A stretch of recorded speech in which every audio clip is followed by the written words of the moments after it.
जहां कैबिनेट मंत्री जावेद अहमद राणा पहुंचे सुंदरबनी। खबर के बारे में विस्तार से जानेंगे, उससे पहले लेंगे एक छोटा ब्रेक के बाद जल्द हाजिर होंगे। इस खबर के प्रायोजक हैं फास्टको। जल्दी हो जाना तो फास्टको बुलाना। बाइक से लेकर लग्जरी कार सेल्फ ड्राइव पर उपलब्ध। ग्रुप ट्रेवल के लिए लग्जरी बस भी उपलब्ध। सबसे सस्ता एक बार सेवा का मौका अवश्य दें। व्हाट्सएप करें 9044808808। ब्रेक के बाद आप सभी का स्वागत है। खबर जम्मू कश्मीर के सुंदरबनी से, जहां जेएनबी जावेद अहमद राणा जल शक्ति, वन, पारिस्थितिकी और पर्यावरण जनजाति मामलों के कैबिनेट मंत्री का आज सुंदरबनी में भव्य स्वागत किया गया। इस मौके पर नेशनल कॉन्फ्रेंस के कार्यकर्ता मौजूद रहे और कई लोग अपनी समस्या लेकर के डाक बंगला सुंदरबनी में पहुंचे और सभी लोगों ने अपनी समस्या रखी और सभी लोगों की समस्याओं का जिक्र किया गया। देखें सुंदरबनी से रिपोर्टिंग इंचार्ज राजेंद्र सिंह की रिपोर्ट। उससे ज्यादा ध्यान में कालाकोट सुंदरबनी के लोगों का रखूंगा।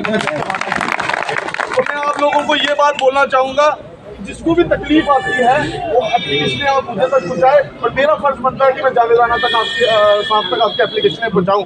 अगर आप लोग सब एक ही पंचायत के मसले उठाएंगे, एक ही चीज़ उठाएंगे तो जावेद राणा साहब को भी परेशानी आ जाएगी, क्योंकि उन्हें काफ़ी लोगों से डील करना होता है। आप मेरे तक सारी एप्लीकेशनें पहुँचाए और मैं आप लोगों तक पहुँचाऊँगा। दूसरी बात, मैं जावेद राणा साहब आपके एक नोटिस में लेना चाहता हूँ कि हमारे जितने भी यहाँ के अफसर हैं, आप इनको एक डायरेक्शन दीजिए। मैंने यहाँ से चुनाव लड़ा है और मैंने 22,000 वोट लिया है। मैं आपको एक चीज़ का यकीन दिलाता हूँ, मैं अपने वर्कर्स को दिलाना चाहता हूँ कि जिन लोगों ने मुझे 22,000 वोट दिया है वो जाया नहीं होने दूंगा। उन लोगों की रखवाली करना मेरा फर्ज बनता है। मैं आप लोगों को एक बात बोलना चाहूँगा जावेद राणा साहब, कि जब इलेक्शन हुई थी तो हमारे काफ़ी नोमैटिक लोग कश्मीर में फंस गए थे। आने वाले वक्त में ऐसा कानून हो कि जब ये कश्मीर होते हैं और अगर इलेक्शन होती है तो उन लोगों को वहाँ पे भी कोई सिस्टम बने कि ये वोट डाल पाए। और साथ में अब जो ये नोमैटिक लोग सब आगे हैं, इनको सबसे ज़्यादा तंग किया जा रहा है। इनके मकान भी बनने दिए जा रहे हैं। जो मेरी एसटी की बिरादरी है, इन लोगों को तंग किया जा रहा है। मैं आपको बोलूँगा कि आप यहाँ इलेक्शन देखे जाए, आज हमारा कोई सियासी प्रोग्राम नहीं। और मैं आप लोगों से रिक्वेस्ट करूँगा, जब जावेद राणा साहब ऐसे कैबिनेट मंत्री आते हैं तो यहाँ नारेबाजी ना किया जाए। नारेबाजी हम बाहर जाके करेंगे, अब क्योंकि यहाँ अफसरान बैठे हुए हैं। तो मैं आप लोगों को बोलूँगा कि जावेद राणा साहब हमारे पीर पंजाब की शान है। हम इनको काम बताएंगे, चाहे वो पानी की हो। मैं आपको बताना चाहूँगा, पानी की जनाब स्कीमें पूरी डिफंक्ट पड़ी हुई है। मैं आपको ये बताना चाहूँगा, सुंदरबनी में लोगों को पानी की इतनी तकलीफ है कि खाली ये जो बोलते थे कि पानी घर घर नल पहुँचेगा, पानी कहीं नहीं पहुँच रहा है। आप मौके पे जाके देखें कि पाइपें कहाँ बिछ रही है, और आप जहाँ मुझे डायरेक्शन लगाएंगे मैं मौके पे जाके आपको हर चीज़ का बताया करूँगा सुंदरबनी कालाकोट में क्या कर रहे हैं। बस आप अफसरों को एक डायरेक्शन देके जाए, क्योंकि हम ज़्यादा टाइम नहीं लेंगे, क्योंकि कालाकोट चलना है। हमने कालाकोट के बाद आगे भी प्रोग्राम है। आप खाली अफसरों को एक डायरेक्शन दीजिए कि अगर नेशनल कॉन्फ्रेंस से मैं यहाँ से मैंडेट लेके लगा हूँ तो अफसरों को हमसे भी पूछना चाहिए। जब सुंदरबनी का कोई काम हो, कोई मसला हो, मतलब मेरी डीडीसी हमसे बात करनी चाहिए, क्योंकि हमने गरीब लोगों के लिए बात की। मैंने अपने लोगों पर बात करनी नहीं है, हमें इन लोगों की मसैया बनना है। और सबसे ज़्यादा मुश्किल में जो लोग हैं वो एसटी के लोग हैं हमारे, सबसे ज़्यादा मुश्किल में। आपको मुबारकबाद है। मैं अपने साहब को मुबारकबाद पेश करना चाहता हूँ कि जावेद राणा साहब जैसे काबिल इंसान को कैबिनेट मंत्री बनाया और हमारे सिर के ताज को हमें कैबिनेट मंत्री बनाया। और मैं दिल की गहराइयों से जावेद राणा साहब का शुक्रिया अदा करूँगा। और मैं आपको बोलूँगा, जिनको कोई तकलीफ आती है, हम जम्मू में भी कहीं पे भी लोग होएगा, हम इनका डेपुटेशन कभी भी मिलना होगा, हम जावेद राणा साहब से पर्सनल टाइम लेके मिलेंगे। जितनी एप्लीकेशन है आप मुझे दो और मैं जावेद राणा साहब तक पहुँचाऊँगा। बहुत बहुत शुक्रिया।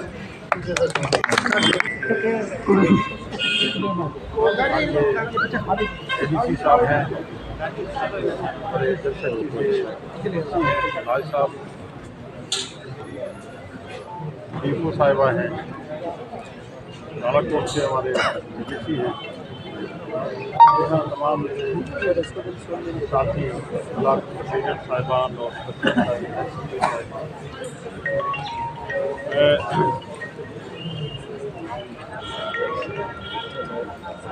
आपका क्या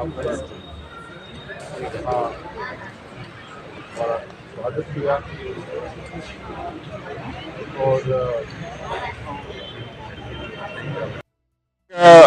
एक पॉपुलर सरकार, एक पॉलिटिकल सरकार 5 साल के गैप के बाद बनी है। 2014 में यहाँ असेंबली के इलेक्शन हुए थे, 10 साल के बाद इलेक्शन हुए हैं। लोगों की उम्मीदें हैं, लोगों की मसाइल भी बहुत हैं।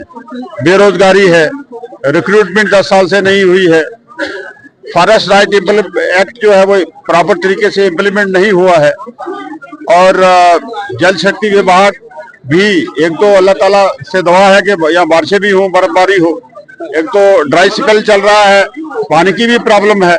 इन सब चीजों को हम इंशाल्लाह लेके चलेंगे, और मुझे यकीन है कि जो उमर अब्दुल्ला साहब ने मुझे जिम्मेदारी दी है, इसमें हम इंशाल्लाह कामयाब हो जाएंगे। जल जीवन मिशन जो है, पाइपें हर गांव में बिछ गई हैं, जल के स्रोत नहीं है, पानी का स्रोत नहीं है, पाइपें हर जगह बिछ गई हैं। क्या कहेंगे, किस तरह से लोगों के घरों में, नलों में जल आए? देखिए, ये काफी जगहों से हमें ये रिपोर्ट्स मिली हैं कि पाइपें बिछी हैं, नल है, जल नहीं है, और हम अब उन पाइपों में जल भरने की कोशिश करेंगे। एक बड़ा महत्वपूर्ण सवाल है सर, एलजी सरकार के होते हुए जम्मू व कश्मीर में नेशनल बंबू मिशन के अंदर 1000 करोड़ रुपए अलॉट हुए, जिसमें से 1 रुपया भी इस रियासत में खर्च नहीं हुआ। जबकि यहाँ पर अगर बंबू मिशन आता तो मुझे लगता है बड़े सारे युवाओं को रोजगार भी मिलना था, और उससे हमारे जंगल भी हरे होने थे, और उससे हमारे समाज को भी लाभ था, सरकार को भी लाभ। मैंने पहले भी कहा कि क्योंकि एक पॉलिटिकल सरकार न होने की वजह से लोगों की समस्या जो है वो बड़ी है।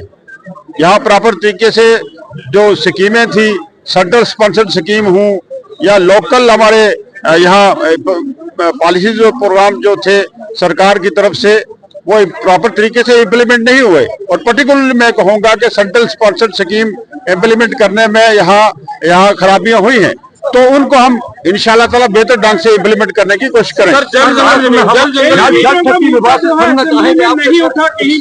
समझना चाहेंगे कि यहाँ पे गाड़ी है ही नहीं कोई सप्लाई करने वाले, चाहे वो टैंकर की बात है, चाहे वो ट्रैक्टर की बात है, आए दिन परेशानियां है, लेकिन समाचार पत्रों में बहुत कुछ यहाँ पे हो रहा है। सर, इस पे आपसे हम समझना चाहेंगे।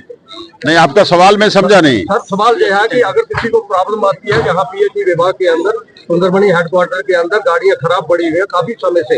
अब ये अगर गाड़ियां जो है खराब हैं तो उन गाड़ियों को हम दुरुस्त करेंगे। मैं अभी रिपोर्ट ले लूंगा, जो हमारे जल शक्ति विभाग के हमारे ऑफिसर लोग यहाँ हैं, गाड़ियां रिपेयर करेंगे और उनको सर्विसेज में लाएंगे और लोगों की खिदमत के लिए हर मुमकिन कोशिश करेंगे।